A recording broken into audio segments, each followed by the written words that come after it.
Bismillahirrahmanirrahim. Assalamualaikum warahmatullahi wabarakatuh. Sampailah kita kepada episode tentang dilema vaksinasi. Vaksinasi merupakan sebuah peristilahan terhadap sebuah tindakan dengan akar kata vaksin.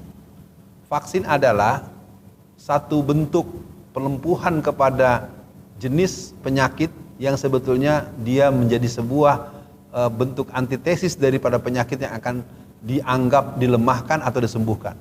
Dan ingat bahwa vaksin bukan obat penyembuh. Vaksin berjalan tidak bisa instan. Semua orang tahu dulu ada vaksin difteri, vaksin polio, bahkan ada penyakit yang sangat terkenal, yang sangat menimbulkan korban yang banyak, yaitu AIDS. AIDS. AIDS adalah sebuah bentuk penyakit karena pola relasi seksual yang bersifat menyimpang. Selama lebih dari 40 tahun berkembangnya wabah AIDS di mana-mana, di seluruh dunia, sampai hari ini belum ada vaksin yang bisa dipakai. Bagaimana kita bisa memahami vaksin itu menjadi sesuatu yang solutif atau solusi? Sementara kita tahu COVID-19 itu baru berjalan 1,5 tahun atau 2 tahun kurang. Ada pertanyaan serius. Lalu kenapa Indonesia, negeri ini kelihatan begitu emosional? Bahkan kita mendengar pernyataan dari para pejabat-pejabat publiknya, mengharuskanlah, mengancam pidana lah, ingin memberikan denda lah. Padahal kalau mereka sebagai pengelola negara mau membaca dasar undang-undang, membaca dasar-dasar yang berhubungan dengan ketentuan undang-undang kesehatan dan pelayanan kesehatan masyarakat, mereka harusnya malu. Vaksinasi kalaupun memang dilakukan, dia adalah hak, bukan kewajiban, bukan keharusan, apalagi dengan ancaman. Lalu pertanyaannya, kenapa Indonesia mengambil langkah seperti itu? Kalau menurut pendapat saya dan juga hal-hal yang bisa kita lihat sebagai referensi penopang, bahwa karena negeri ini memang telah melakukan langkah dari awalnya saja sudah sembrono. Keberadaan salah satu jenis vaksin yang dibeli dari negeri Cina itu menjadi pertanyaan besar. Ini menjadi catatan yang memalukan buat kita bahwa sebuah negara membeli sesuatu yang masih diragukan daya sembuhnya, daya rehabilitasinya, daya pengobatannya atau daya tahan, daya tangkalnya. Maka dari itu kepada seluruh para pemirsa, untuk vaksinasi ini mari kita tengok sidang Dewan Perserikatan Bangsa-Bangsa pada tahun 1992. Pada tahun 1992 dilakukan sidang yang ujungnya adalah membahas tentang depopulasi. Di mana orang Yahudi menyatakan bahwa yang berhak hidup di muka dunia ini hanya 500 juta orang saja. Dan ini menjadi pertanyaan buat kita. Apa dasarnya mereka semaunya memberikan bandrol 500 juta, padahal jumlah penduduk hari ini sudah menembus lebih dari 8 miliar orang. Nah, ini akan kita sambungkan dengan pendapat atau pernyataan seorang yang namanya Bill Gates. Bill Gates itu dikenal sebagai orang yang berhubungan dengan alat teknologi. Lalu dengan sangat aneh diumumkan di tahun-tahun 2020 bahwa dia sudah memproduksi sebanyak 7,5 miliar vaksin. Ini apa-apaan? Ini pertanyaan buat kita. Kok bisa lah dia, padahal menurut pengalaman untuk yang namanya AIDS saja 40 tahun belum ada vaksinnya.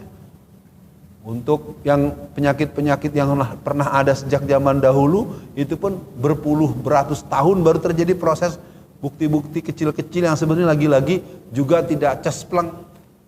Nah, jadi kembali bahwa vaksinasi di negeri kita menjadi alat untuk menakut-nakuti masyarakatnya, mengancam sebagai bentuk kedunguan, sebagai bentuk ketidakberdayaan mengelola negara untuk memberikan pelayanan kesehatan yang membahagiakan pada rakyatnya.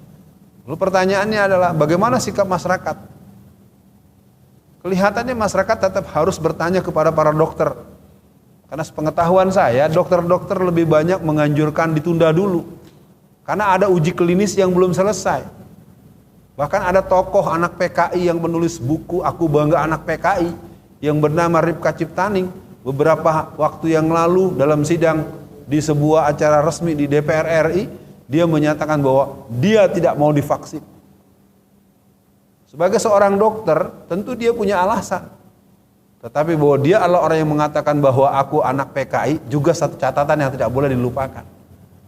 Apa itu maksudnya? Supaya vaksinasi dimensi rehabilitasi kesehatan, bentuk antisipasi, bentuk pencegahan, dan bentuk-bentuk yang bisa memberikan daya imunitas yang kuat di kalangan masyarakat. Artinya, vaksinasi merupakan hal yang kontroversi. Vaksinasi masih menjadi hal yang sangat polemik. Ketika sebuah aktivitas yang belum jelas duduk persoalannya, sebaiknya ini jangan diteruskan dulu, harus dihentikan. Pertanyaannya, kenapa MUI begitu cepat mengeluarkan fatwa yang berhubungan dengan ini, padahal ini mempunyai resiko bermata dua? Sama dengan yang dilakukan oleh pihak BP POM. Padahal beberapa hari yang lalu BP POM mengatakan dengan sangat tegas bahwasanya apapun yang berhubungan dengan Sinovac, sebuah jenis vaksin produk Cina, itu belum tuntas uji klinisnya. Sangat keterlaluan, sangat zalim, sangat jahat kalau sampai ditempuh dengan cara memaksa. Padahal vaksinasi itu adalah hak, kebutuhan, dan orang yang bersangkutan boleh menolak kalau dia tidak mau.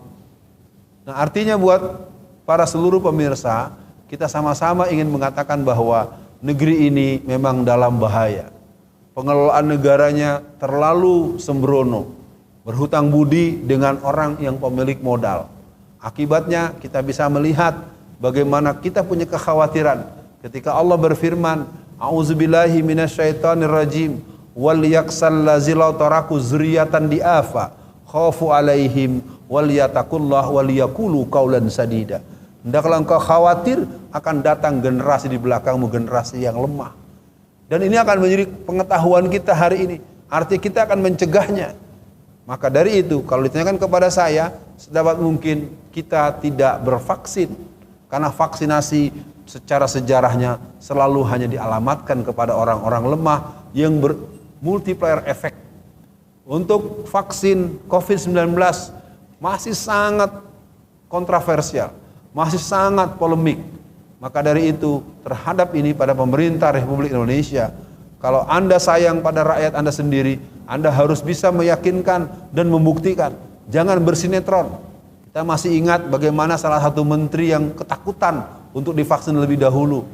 Kita sama tahu, dan orang itu juga dikenal luas sebagai orang yang memiliki sebuah media cetak dan memiliki satu grup sepak bola yang terkenal di dunia internasional. Nah, kali ini mungkin dalam bentuk kesimpulan, vaksinasi merupakan hal yang kontroversi. Vaksinasi yang berhubungan dengan COVID-19 masih belum akurat, masih belum valid. Bahkan kita tahu banyak dokter-dokter bahkan di Tenggarai, Bapak Dokter Terawan mengundurkan diri karena termasuk orang yang menolak untuk menandatangani pembelian vaksin di Cina.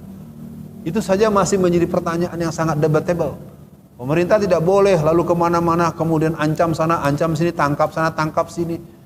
Karena ini menyangkut nyawa. Apakah mereka rela, mereka tega membuat rakyatnya mati dalam jumlah yang besar karena pola-pola penanganan yang sembrono?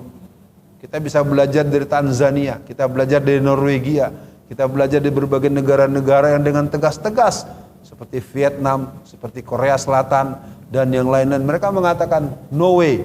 Semoga menjadi perhatian buat seluruh bangsa Indonesia, kaum muslimin, dan kita semua yang ingin kesehatan untuk semua, sehat dunia akhirat. Kita menjadi orang yang senantiasa mendapatkan kebahagiaan, bukan dengan cara-cara yang licik dan licin, culas, dan sesungguhnya menunjukkan ketidakmampuan mengelola negara dengan cara yang baik. No way vaksinasi, karena kita belum punya kepastian. Assalamualaikum warahmatullahi wabarakatuh.